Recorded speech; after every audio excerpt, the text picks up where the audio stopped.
The note from my lawyer felt weighty in my hands as I scanned its contents, a harbinger of the impending divorce proceedings. I couldn't help but smile, a mix of anticipation and resignation settling over me. My gaze shifted across the room, landing on Laura, my soon-to-be ex-wife, seated with her lawyer. She met my eyes, offering a nervous but oddly confident smile. Laura, deep down, didn't truly want the divorce I sought. 25-plus years of marriage had provided her a life of comfort. With our youngest off to college, she had the luxury of remaining out of the workforce, free from the pressures of employment. She believed reconciliation was in the cards, especially if only she had a counselor sympathetic to her perspective. Her confidence stemmed from one name, Judge Reynolds, our family court judge. Judge Reynolds, an infamous figure in our county, was reputed to be biased in favor of wives. Rumors circulated about his biased decisions, and it was said that he never sided with husbands, regardless of the wives' actions.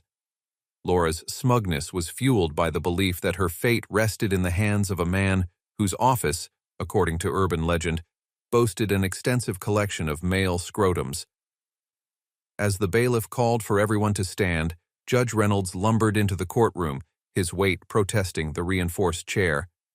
His flushed face hinted at the exertion of moving from lunch to bench. The room hushed as he glanced over the notes before him, nodding to the bailiff to proceed. This is the continuation of Brown versus Brown, the Honorable Judge Reynolds presiding. The rustle of clothes echoed through the courtroom as everyone settled.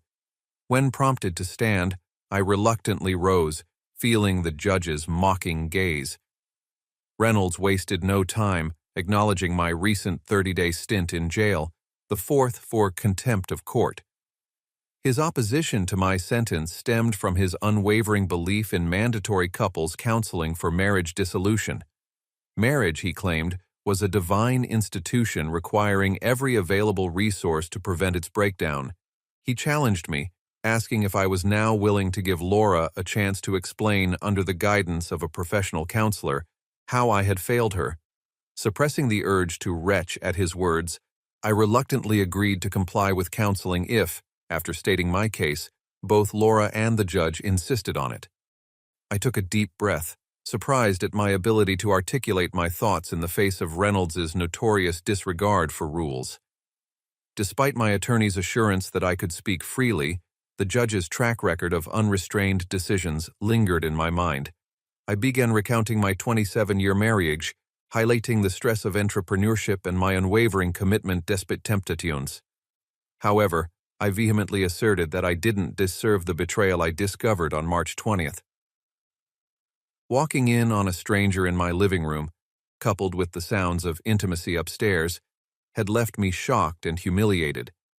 The judge, unmoved, interjected, emphasizing his role in protecting the sanctity of marriage, irrespective of the parties' conduct. Undeterred, I continued, detailing the scene of finding my wife with a gym teacher in our bedroom. Laura, visibly distressed, seemed uncomfortable with our dirty laundry being aired.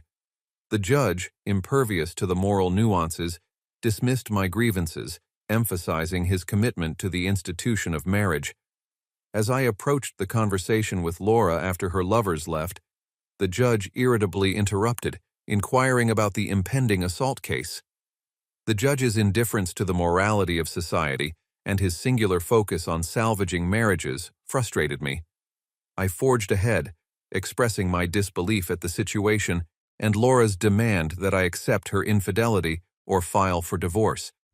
The judge's disapproval lingered, but I pressed on, emphasizing that the expiration date on my offer for a swift divorce was 1 hour.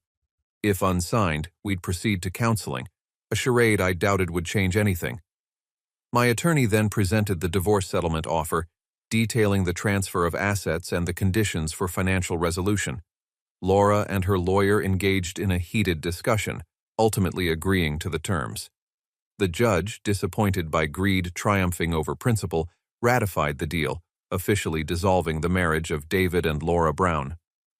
As we all stood, the gavel pounded, and Judge Reynolds, his chair groaning in relief, waddled away.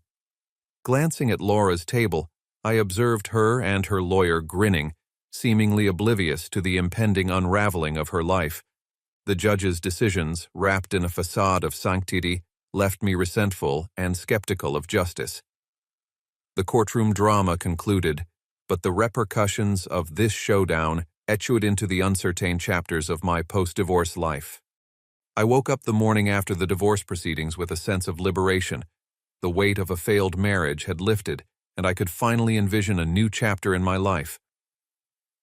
As I skimmed through the note handed by my lawyer, a triumphant smile crept across my face. I had a plan to settle the score with Judge Reynolds, the puppet master of broken marriages. Lucy, my friend with benefits, proved invaluable in executing my revenge. She was younger, not too smart, but her generous soul, stunning body, and beautiful blue eyes served as the perfect distraction. As I received news of the ratified deal, I called Lucy to share the victory.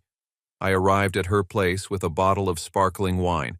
The law no longer allowed calling it champagne, but labels mattered little in the grand scheme. Lucy, inebriated and carefree, was an insatiable force. We lost ourselves in passion, reveling in our liberation.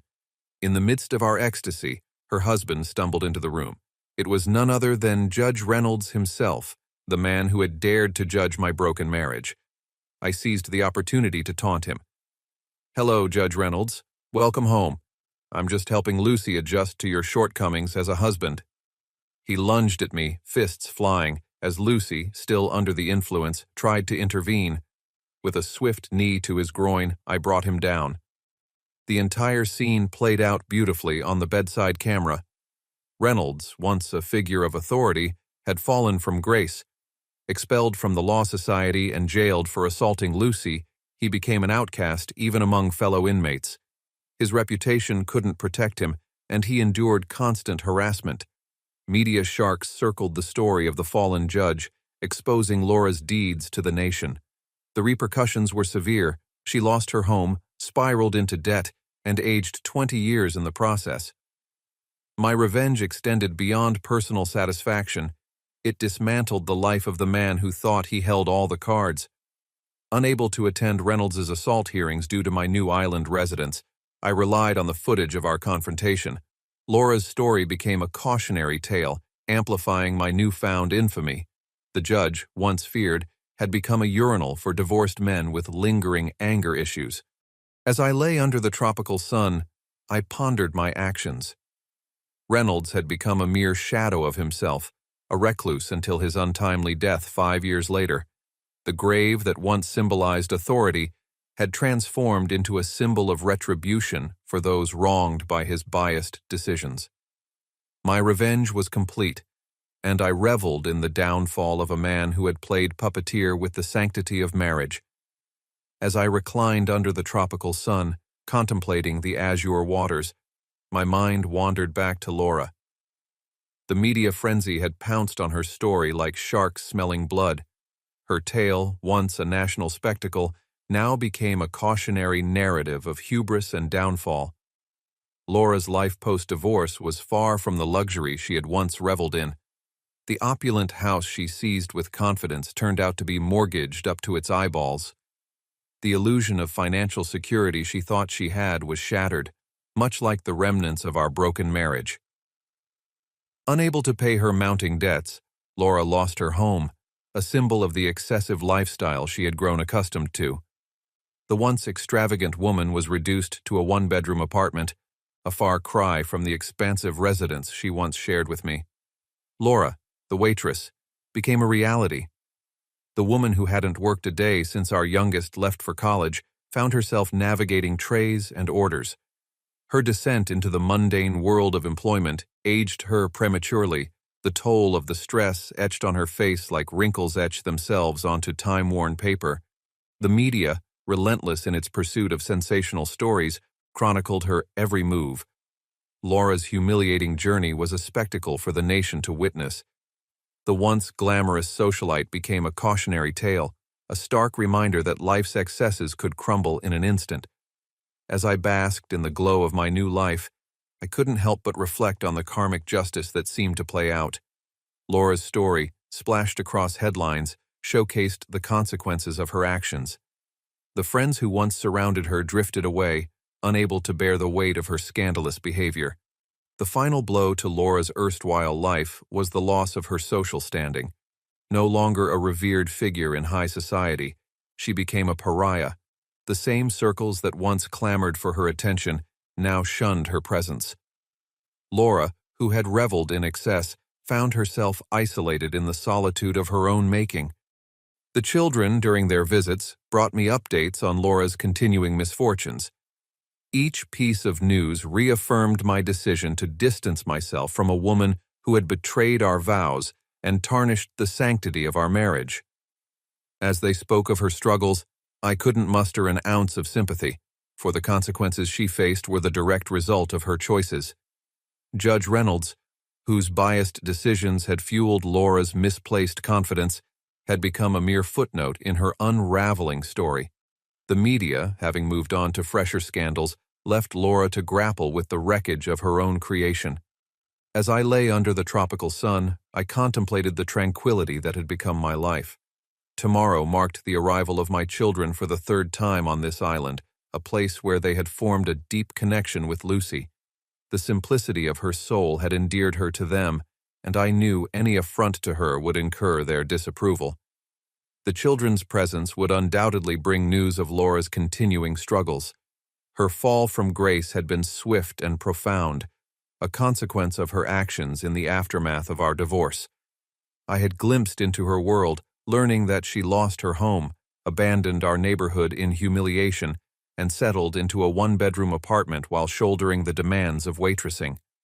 The toll of her choices had etched the passage of time on her face, aging her 20 years in just a span of 5 months. The kids had initially attempted to advocate for her forgiveness during their first visits. However, my resolute stance remained unshaken.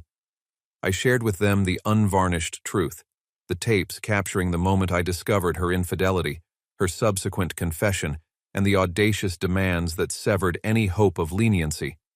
The once close relationship we had, built on respect, now existed only as a distant memory. I pondered on whether Laura possessed the strength to drive trains now. However, I pushed aside these negative thoughts, determined to focus on the positivity surrounding me. Lucy, the woman beside me, embodied a refreshing change.